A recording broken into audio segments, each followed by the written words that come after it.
Testons à quel point ce sans-abri est vraiment gentil, petit garçon. Que veux-tu? Je suis venu rendre le sac que la dame a fait tomber, rempli d'argent. Très bien, donne-moi le sac et pars vite. Mais je dois lui dire quelques mots. Je t'ai dit de partir. Donne-moi le sac et pars vite. Avec cet argent, je pourrais acheter beaucoup de choses et ne plus donner de travail à cette vieille dame. Hé, majordome, ce garçon n'est-il pas venu vous apporter un sac rempli d'argent? Non, madame, ce garçon mendiait. Je l'ai fait partir, je comprends. Lutika a 13 ans. Il est mince et porte des vêtements plus grands que lui. Ses yeux ne ressemblent pas à ceux d'un enfant, mais plutôt à ceux d'une personne qui a vu trop de choses. À 8 ans, il a perdu ses parents dans un accident de voiture à cause d'un glissement de terrain. Depuis ce jour, il a appris ce que c'était que de dormir en ayant faim et de se réveiller sans que personne ne l'appelle le matin. Mais avant de mourir, son père lui disait toujours « Mon fils, le monde peut te prendre tout, mais jamais ton caractère. » Lutika a gardé ses paroles précieusement comme de l'or.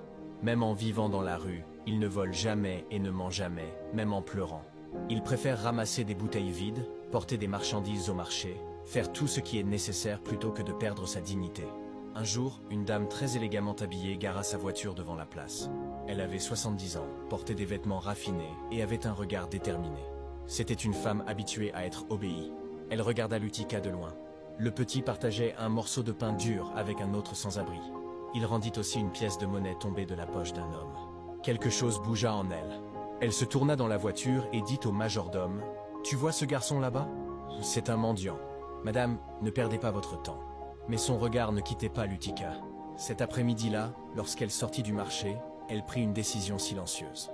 En passant devant la place, elle fit exprès de laisser tomber son sac, ne se retourna pas, monta dans la voiture et partit. Le sac contenait assez d'argent pour changer la vie de n'importe qui pendant plusieurs mois. Elle voulait savoir, se prouver à elle-même s'il restait encore des gens honnêtes dans ce monde. Lutika vit le sac tomber par terre. Il regarda autour de lui. Personne n'était là.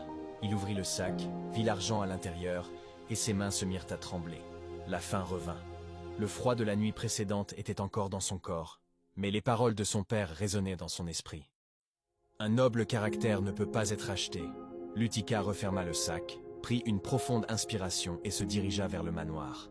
Il frappa à la porte. Le majordome ouvrit. « Que fais-tu ici? »« Je suis venu rendre ce qui n'est pas à moi. » Le majordome vit l'argent.